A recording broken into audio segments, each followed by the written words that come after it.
స్వామి శరణయ్యప్ప. కొందరు గురుస్వాములు అయ్యో మాలేసి వదిలే చిన్న చిన్న పిల్లలు వేస్తే వాని ఇంటి గురించి మాలేసుకొని వాని ఇంటి గురించి పూజ పెట్టుకొని చిన్న చిన్న పిల్లల మీద డబ్బులు పైలేస్తుంది. తెమ్మంటారు 5,000 6,000 18 పడి పూజ ఉంటుంది. అది 18 పడి పూజ చేసుకోవాలి, వాడేసుకోవాలి, అన్నీ వాడు ఖర్చు పెట్టుకోవాలి. కానీ కొన్ని ఊళ్ళ గురుస్వాములు పిల్లల మీద వేస్తారు 7,000 8,000.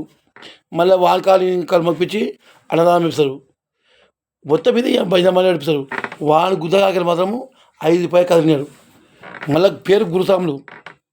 ఆ గుద్దని కూడా రాదు, అందరి కాదు, కొందరు గురుస్వాములు ఉంటారు. ఇట్లా తెలుసు కానీ తిరిగికొకరు అన్నట్టు జ్ఞానపుచ్చుకోకలు ఆలోచించుకోవాలి. గురుస్వామి వేసినప్పుడు వాళ్ళు ఎందుకు కష్టపడాలి? మన పూజ ఇది 18 పడ పూజ నేనే చేసుకోవాలి, నా ఇంటికి పెట్టుకోవాలి అనుకోరు. మొత్తం మంది మీద చెప్తారు. ఎవరు అని చెప్పినా సరే ఆ స్వామి అని దొంగ స్వామి అంటారు. అది తెలుసా? నీ 18 పడ పూజకు నీ ఇంటికి నేను పెట్టుకోవాలి పైసలన్నీ. నీ ఇష్టపడి పెట్టలేదు, పెద్దగా చేసుకోలేదు లేదు. కానీ వేరేవానికి భజన మండలి, వేరేవానికి అన్నదానము ఉన్న మన సన్నిధానంలో 10 30,000 అందరికి ఏదట్లా అది పాతకం.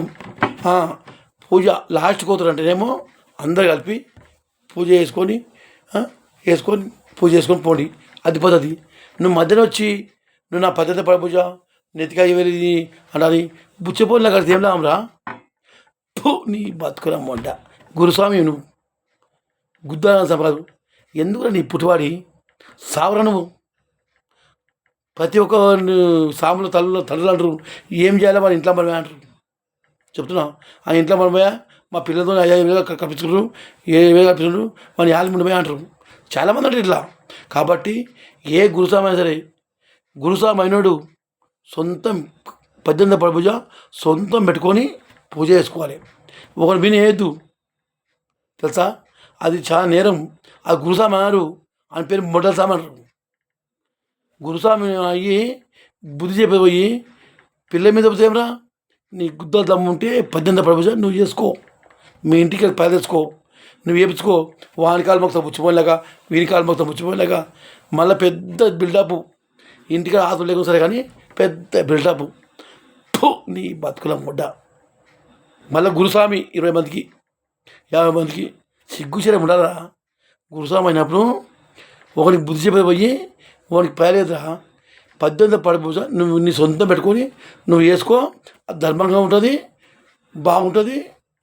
నీ ఇష్టం చేసుకో, లేకపోతే చేయకు. నీ ఇష్టం అన్నం పెట్టు, లేకపోతే చేయకు.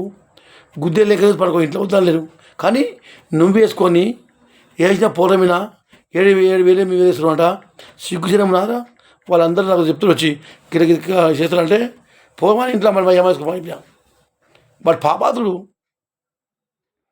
ఇట్లాంటి కుక్కలను ఏం చేయాలి తెలుసా? చెట్టు కట్టుకోవాలి ఇతను గురుస్వాములని, తెలుసా? మరి పోతుంటే కూడా ఆడ కారుకి రాయి, వ్యానికి రాయి దిగి తింటారు. ఆడ కూడా శుభ్రమల్లా పైసలు కట్టి మూట కట్టి అవి ఇస్తే రూపాయలు చేరెట్టుకొని చిల్లరపాయలు 5 పైసలు గుల్లేస్తారు. అసలు దొంగస్వాములు గురుస్వాములు. అందరి కాదు, కొందరు ఉండరు అట్లా, కొన్ని ఊళ్ళ. ఏం పైదరా అప్పటి వేస్తే దేవుని దగ్గరికి పోయి చిన్న పొట్ట కొట్టి తింటే ఏమొస్తుంది నీకు? అందులోనే ప్రసాదాలు తెచ్చుకోరు, అందులో మూటకి అయిపోతుంది, మొత్తం ఇదే.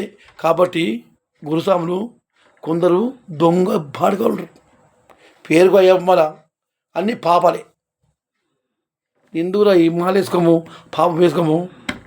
ఉన్న చిన్న చిన్న పిల్లలు కనీసం వేస్తారు, అప్పుడు నీ పాపం అంతా వాళ్ళకి వెళ్తుంది. ఏం లాభం చెప్పు? అది మానుకోరే, నీకు చెప్తున్నా, ఎప్పుడు కూడా మానుకో. పాపాలు తాపాలది. నీ బతుకురామన గురుస్వామి నువ్వు గుద్దా పనిరావు. చిచి. మళ్ళీ గురుస్వామి విషయం నుంచి ఆ అమ్మాయి అవుతాము, ఈ అమ్మాయి అవుతాము. నీకు ఓదరా బుద్ధి. నీ అమ్మని 20 ఏళ్ళ నుంచి అదే బుద్ధిది. నీ బుద్ధి ఇలా ఉండా, నీ బుద్ధి చల్లకుండా. ఛీ.